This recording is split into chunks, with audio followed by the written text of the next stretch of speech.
Let's go live now to Charlottesville. One Nation Leader Pauline Hanson and Bob Catter from Catter's Australia Party join us live now, banding together to go on a bit of a drought tour. Both of you aren't in power, you're not in government, so what can you actually achieve with this tour? Well, what do you reckon, Bob? Well, I mean, the inquiry into the banks, it was a Clayton's inquiry as it turned out, but we got the inquiry. Pauline looks like getting this milk bill up in the Senate, and if she can do that, I'm guardedly confident we can get it in the House of Reps. And also, I've got the code of conduct for the sugar industry. Stop the Singaporeans buying up for for military training, the land, farming there. So I think we can achieve quite a lot with this. It's about being out here with the people, listening to the people on the ground and taking the message back to Canberra, because they feel that no one in Canberra is listening to them about the drought issues here. Pauline, is it a little bit like Anthony Albanese's listening tour? And so far, what have the farmers been telling you? They're very disillusioned with Canberra. They don't believe that they're really listening to them or understand what is actually happening out here. When you have 23 farms that have been sold recently in the last couple of years, and you've got 28 farms out here are now under carbon credits, we're losing the farming sector. That has an impact on businesses, and small businesses in the town are suffering as well. They're doing it tough. You've got services that are not being provided here. So with the drought, what we need is water. You get water to these areas. I'm sick of the same old rhetoric about we're going to build dams. No dams have been built. Open up the Bradfield scheme, bring the water inland to inland Australia and flow it through to the Murray-Darling. Instead of spending $50 billion on submarines that are going to be obsolete by 2050 when we get the last one, well then you could build the Bradfield scheme for $15 billion and you will actually get water which will help our agricultural sector keep the communities alive and people here in these areas. Bob, do you want to add to that?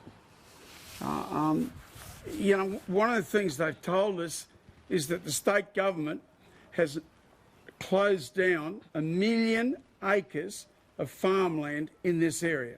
1 million acres. That is huge. They've closed it down to save the planet. I mean, this is kindergarten stuff.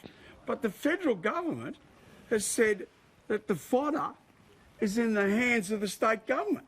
The state government who wants all farms closed down. And here is evidence of it. At the town of Charlottesville and south from us, 1 million acres has been closed down. No more farming on that 1 million acres. And they're going to be the ones that provide the fodder? I mean, this is ridiculous. This is ridiculous. When you talk about the Bradfield scheme, Pauline, that's about drought-proofing for future droughts. But what are you demanding the government do now? Are you talking about trucking in fodder and water to some of these farmers? What are you actually calling from that's not already being done? All right. The household farm allowance, you don't cut it off over 4 years. You've got areas in Queensland have been drought affected now for 8 years. Can I just quickly say on that? We spoke to Bridget McKenzie this morning. It will be 4 years, there'll be a one-off payment, and under the legislation she says she has the discretion to continue those payments for as long as she deems necessary. Why isn't that good enough to have that ministerial discretion? Why do you need that? If you put it in legislation that as long as it's a drought-affected area, then they get the drought assistance. Why do you leave it in the hands of a ministerial to make that decision, right? So a drought-affected area is a drought-affected area, so people know that they're going to get it. Now, the government was planning on cutting it off after 4 years. There has been a public backlash. It's only because of people like myself and Bob that are on the ground take it back to Parliament because they're in fear of the public backlash and losing votes, that we actually put pressure on them to start listening to the people. Otherwise, they have their own agenda. So if she's going to keep it going, fair enough. But let me say this, that she and 3 other spokesmen for all of the vast inland Australia down the east coast, the 4 spokesmen, outside of myself, of course, the 4 spokesmen have all said the solution is to get rid of the farmers.